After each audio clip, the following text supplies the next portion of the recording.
BJP কর্মী সমর্থকদের হৃদয় ভেঙে দিয়ে দেশের স্বার্থ দেখিয়ে যে ভালো তৃণমূলীদের জামাই আদর করে এনডিএ শিবিরে নিয়ে আসা হয়েছিল, তাদের কি মোহভঙ্গ হয়েছে? তারা কি এক এক করে পাততাড়ি গুটিয়ে এবার আবার সেই কালীঘাটে দিদিমণির চটি চাটতে ফেরত যাবেন? নাকি এই যে ভালো তৃণমূলীদের সংখ্যা, সেটা আগামী দিনে আরও বৃদ্ধি পাবে? যে কজন পড়ে আছেন কালীঘাটে তারাও এবার ভালো তৃণমূলী হয়ে যাবেন? নাকি কলকাতা থেকে দিল্লি সকলেই ডাবল গেম খেলছেন? এই প্রশ্নের উত্তর খুঁজতে যখন বঙ্গ রাজনীতি থেকে শুরু করে জাতীয় রাজনীতি উত্তাল হয়ে পড়ছে, ঠিক তখনই বড় খবর সামনে আসছে। যে 2/3 মেজরিটির জন্য এত ভালো তৃণমূলীর খোঁজ করা হলো, সেই ইকুয়েশনটাই কিন্তু এখনও মোদি শাহ সলভ করতে পারেননি। অধরা থেকে গেছে সেই ভয়ঙ্কর ইকুয়েশন। ফলে বড় সিদ্ধান্ত নিতে হয়েছে ওয়ান নেশন ওয়ান ইলেকশন নিয়ে। অন্যদিকে এর পাশাপাশি গোদের উপর বিষ ফোড়ার মতো নরেন্দ্র মোদীকে অমিত শাহজিকে নিয়ে নতুন সমস্যার মুখোমুখি হতে হয়েছে। আর এই যে ডামাডোলের পরিস্থিতি তৈরি হয়েছে, সেটাকে কাজে লাগিয়ে ভাইপো কিন্তু মৌকা বুঝে চৌকা মেরে দিয়েছেন। আটকাতে পারলেন না তাকে শেষ পর্যন্ত শুভেন্দু অধিকারীরা। অবশ্য সেটা সাময়িক, শেষ পর্যন্ত কি ধাক্কাটা সামলানো যাবে? কিন্তু এত সব ডামাডোলের মাঝখানেও বিজেপি কর্মী সমর্থকদের জন্য দুটি সুখবর আছে। আর তার সমস্ত কিছু আপডেট নিয়ে এক এক করে আপনাদের সামনে আজকে এই প্রতিবেদনে দেখিয়ে যাব। নমস্কার, জয় শ্রী রাম, হর হর মহাদেব। আমি আপনাদের প্রিয় বন্ধু শুদ্ধশীল ঘোষ। বন্ধুরা, একের পর এক ঘটনা ঘটছে যা দিল্লি থেকে কলকাতা সব জায়গাতেই তীব্র আলোড়ন তৈরি করে দিচ্ছে। আপনারা জানেন যে ভালো তৃণমূলী 20 জন সাংসদ লোকসভার, তারা কিন্তু তৃণমূল কংগ্রেস ত্যাগ করে এনসিপিআইতে যোগদান করেছিলেন এবং তাদেরকে ঘটা করে ডেকে এনডিএ শরিক হিসেবে স্বীকৃতি দিয়ে নরেন্দ্র মোদী, অমিত শাহরা বৈঠকও করেছিলেন। এবং সেই বৈঠকে নরেন্দ্র মোদীরা যে প্রথম সারিতে বসে আছেন, সেখানে এদের যিনি নেতৃত্ব দিচ্ছেন সেই কাকলি ঘোষ দস্তিদারকেও জায়গা দেওয়া হচ্ছে। কিন্তু তার থেকেও বড় খবর সামনে আসছে। 3 জন সংখ্যালঘু সাংসদ তারা দিল্লিতে থাকলেও এই বৈঠকে কিন্তু যোগ দেননি। কারা তারা? যে 3টে নাম উঠে আসছে, 3 সংখ্যালঘু সাংসদের নাম উঠে আসছে, ইউসুফ পাঠান, আবু তাহের খান এবং খলিলুর রহমান, মুর্শিদাবাদ জেলার 3 সাংসদ, তারা সেখানে যোগদান করেননি। তাহলে তাহলে কি অন্যরকম কিছু ভাবনা চিন্তা রয়েছে? সেই জল্পনাটা আরও বেড়ে গেছে যখন সৌগত রায় এটা নিয়ে মুখ খুলেছেন। আজকে এই সৌগত রায়ের পাশে কিন্তু সেই 3 সাংসদকে দেখা গেছে এবং পরবর্তীকালে সংবাদ মাধ্যমের সামনে মুখ খুলে সৌগতবাবু বলেছেন, শুধু এই 3 জনই নন, আরও বড় সংখ্যক সাংসদ তারা কিন্তু কালীঘাটের সঙ্গে যোগাযোগ শুরু করেছে। তারা সেকুলারিজমে বিশ্বাসী, ফলে এনডিএকে সমর্থনের এই জায়গাটা তারা নাকি মানতে পারছেন না। তারা সকলেই ফেরত যেতে চান কালীঘাট তৃণমূলে। কথাটার কতখানি সত্যতা আছে সে তো ভবিষ্যতের গর্ভে রয়েছে, কিন্তু এটা নিয়ে যে আলোচনার জায়গা রয়েছে সেই ছবিটা কিন্তু স্পষ্ট হয়ে যাচ্ছে।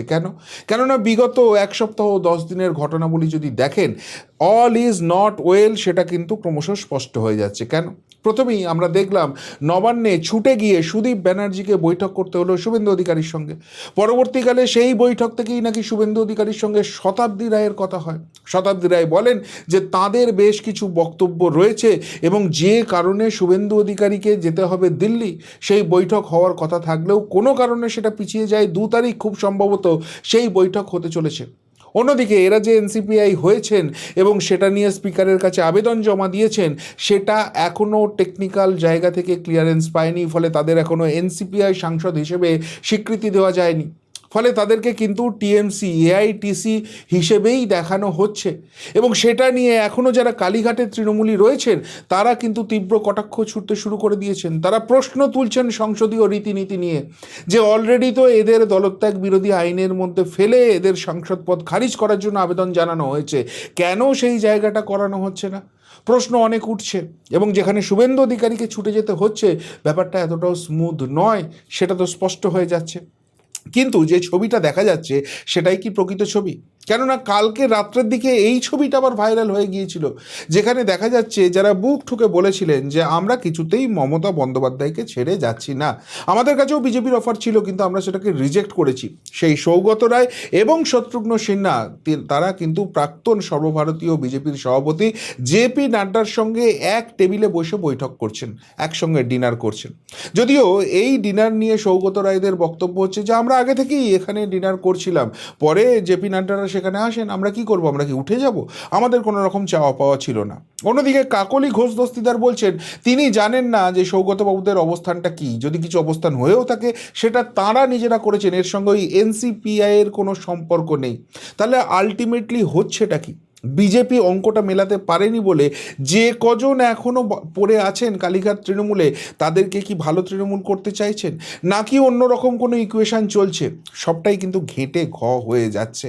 এবং এই জায়গাটায় আরও জল্পনা গতি পাচ্ছে যখন রাজ্যের অত্যন্ত গুরুত্বপূর্ণ মন্ত্রী এবং এই বিজেপির অন্যতম প্রধান মুখ দিলীপ ঘোষ এই কমেন্টটা করছেন যে অনেকেই লাস্ট বেঞ্চে বসে আছে, ওজন আরও ভারী, অর্থাৎ আরও অনেক হেভিওয়েট, তারা কিন্তু তৃণমূলের লাস্ট বেঞ্চে চলে এসছেন, যে কোনো মুহূর্তে তারা পাঁচিল টপকে টুপ করে এদিকে চলে আসবেন। দেখুন, এই মুহূর্তে বিজেপি যদি দরজাটা হাট করে খুলে দেয়, তৃণমূল বলে কিছু থাকবে না, সবটাই চলে আসবে। কিন্তু বিজেপির ঘোষিত নীতি তো কোনো তৃণমূলীকে নেওয়া হবে না, কেননা বিজেপিই বলেছিল তৃণমূল মানেই চোর। এখন দেশের স্বার্থে লোকসভা বা রাজ্যসভায় কিছু ইকুয়েশন হয়তো মেনে নেওয়া হচ্ছে, কিন্তু এই ইকুয়েশন মানতে গিয়ে ওভারঅল দরজাটা হাট করে খোলা হবে এবং তৃণমূলের ওই চোরগুলো এসেই বিজেপিতে চলে আসবে এবং আলটিমেটলি তৃণমূলীকরণ হয়ে যাবে। এই সম্ভাবনা নিয়ে কিন্তু বিজেপি কর্মী সমর্থকদের মধ্যে ক্ষোভ বিক্ষোভ প্রবল জায়গায় রয়েছে। আর সেখানে এরকম করে যদি ইকুয়েশন ঘাঁটে, আলটিমেটলি জিনিসটা কোথায় যাচ্ছে সেই নিয়ে কিন্তু জল্পনা বাড়ছে। কিন্তু এর মাঝখানে একটা ছবি স্পষ্ট হয়ে গেছে, যে 2/3 মেজরিটি করা হচ্ছিল, যেটা সংবিধানকে অ্যামেন্ডমেন্ট করতে হবে, যার জন্য অনেক কিছু করেও চোখ কান বুজে মেনে নিতে হচ্ছিল ভালো তৃণমূলীদের, সেই ইকুয়েশনটা এই বর্ষাকালীন অধিবেশনে কিন্তু শেষ পর্যন্ত মেলানো যায়নি।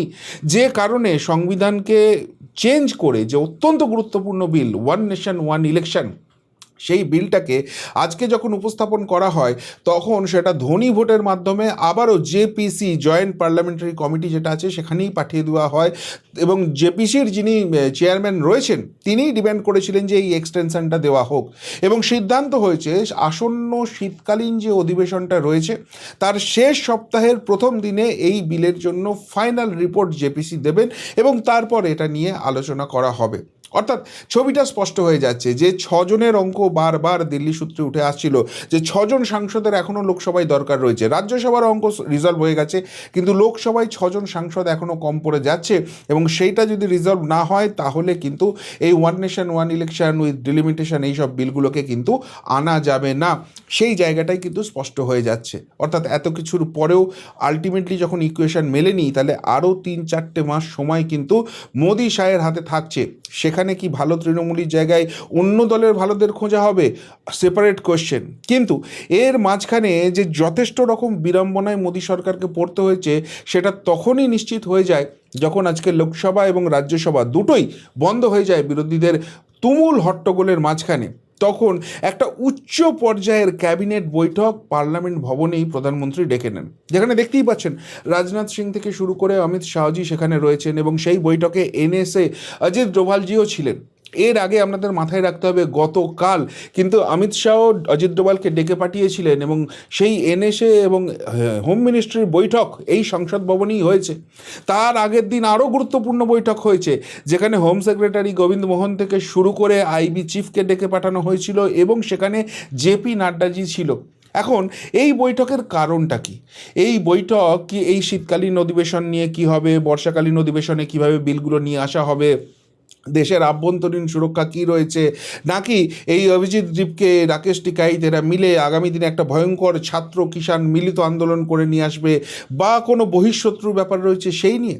নাকি তার থেকেও বড় কারণ অমিত শাহকে নিয়ে বিড়ম্বনা বাড়ছে, অমিত শাহকে নিয়ে বিরোধীরা চাপ বাড়াচ্ছে এবং সেই চাপের মুখে স্ট্র্যাটেজি তৈরি করার দরকার হয়ে পড়েছে। আজকে লোকসভাতে রাহুল গান্ধী চিৎকার করে বলেছেন অমিত শাহের কিন্তু রেজিগনেশন দেওয়ার দরকার আছে।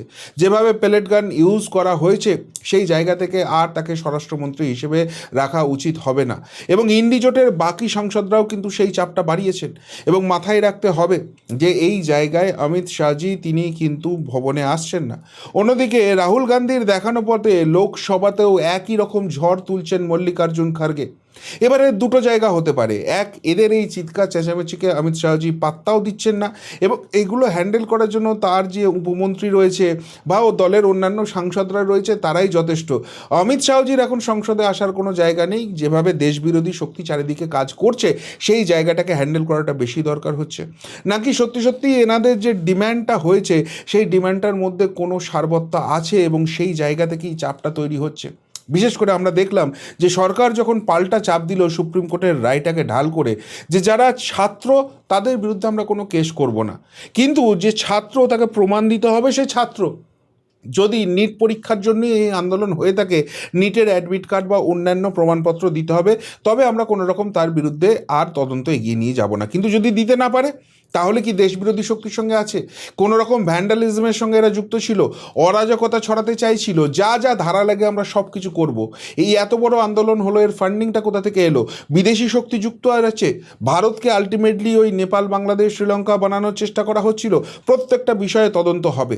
আর এই কথা যখন বলেছেন তখন সেখানে কিন্তু দেখা যাচ্ছে অভিজিৎ দীপকে, যে সরকারের এই স্টেপের ফলে ধর্মেন্দ্র প্রধানের রেজিগনেশনের ফলে আন্দোলন তুলে নিয়েছিল, সে কিন্তু রাকেশ টিকাইত, যিনি কিষাণ নেতা, কিষাণ আন্দোলনের নেতা, তার সঙ্গে মিলিত হয়েছেন এবং সেখানেও তিনিও অমিত শাহের পদত্যাগ চেয়েছেন এবং আগামী দিনে কিষাণ, ছাত্র, যুব মিলিয়ে একটা বৃহত্তর রূপরেখা তৈরি করে মোদী সরকারকে ঘিরে ফেলার ডাক দিয়েছেন।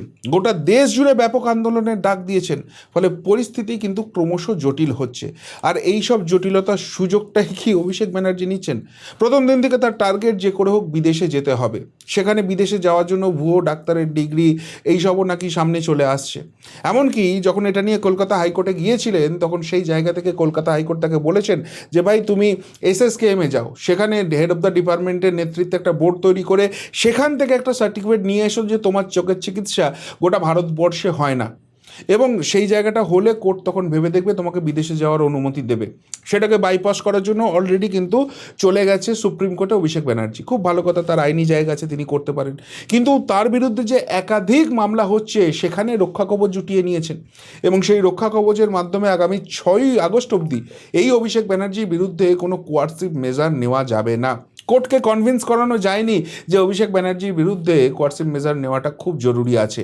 তাহলে এখানে কি এই হট্টগোলের মাঝখানে ছাড় হচ্ছে, নাকি সত্যি সত্যি অভিষেক যেভাবে তার আইনজীবীদের লাগাচ্ছেন সেই আইনি যুক্তির সঙ্গে পেরে ওঠা যাচ্ছে না, নাকি অভিষেক ব্যানার্জির বিরুদ্ধে যে অভিযোগগুলো উঠেছে সেগুলো ভুল এবং অভিষেক ব্যানার্জি ঠিক সেই জন্য আদালতে গিয়ে এই জায়গাটা পেয়ে যাচ্ছেন?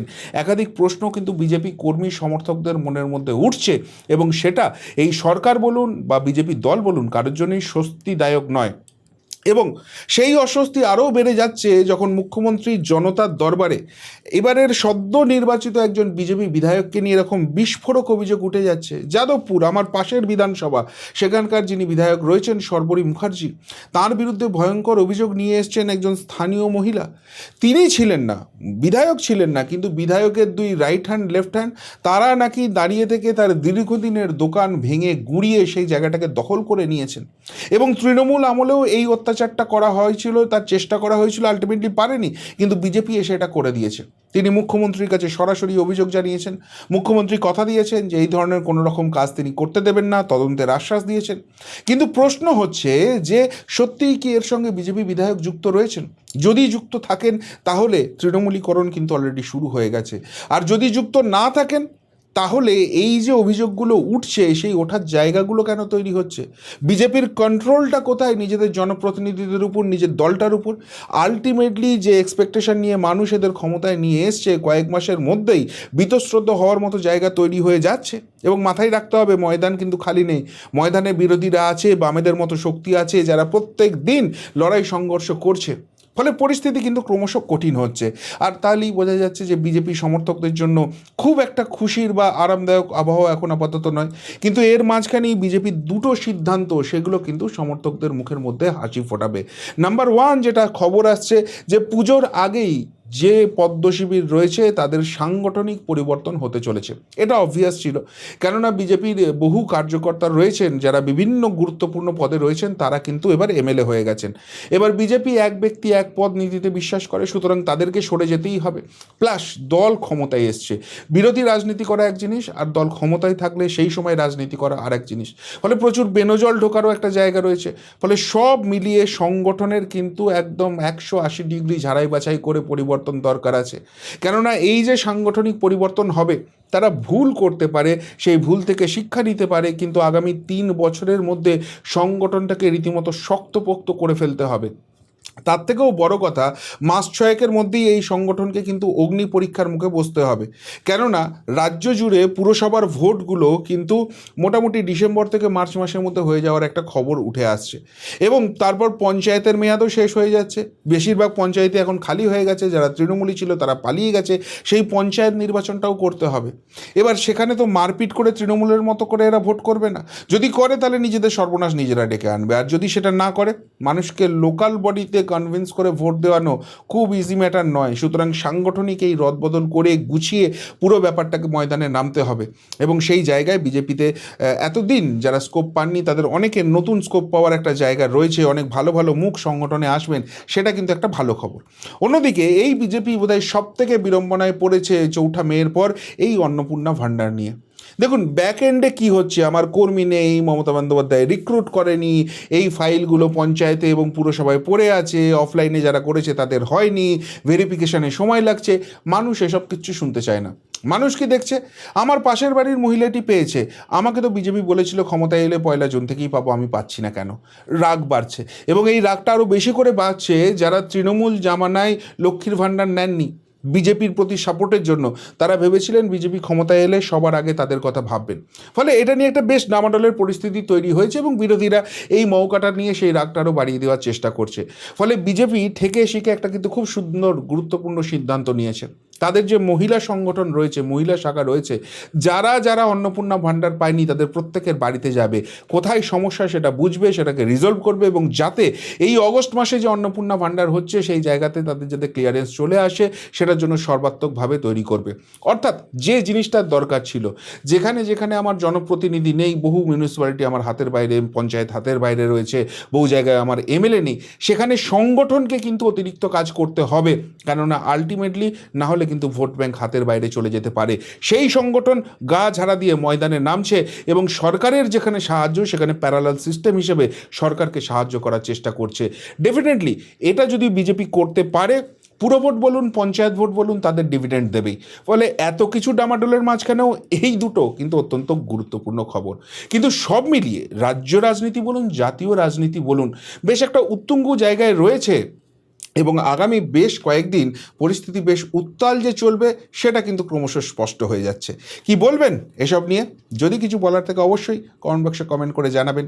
এখনকার মতো এখানেই শেষ করলাম, ফেরত আসছি নতুন প্রতিবেদন দিয়ে খুব তাড়াতাড়ি। ভালো থাকবেন, সাথে থাকবেন, পাশে থাকবেন। নমস্কার।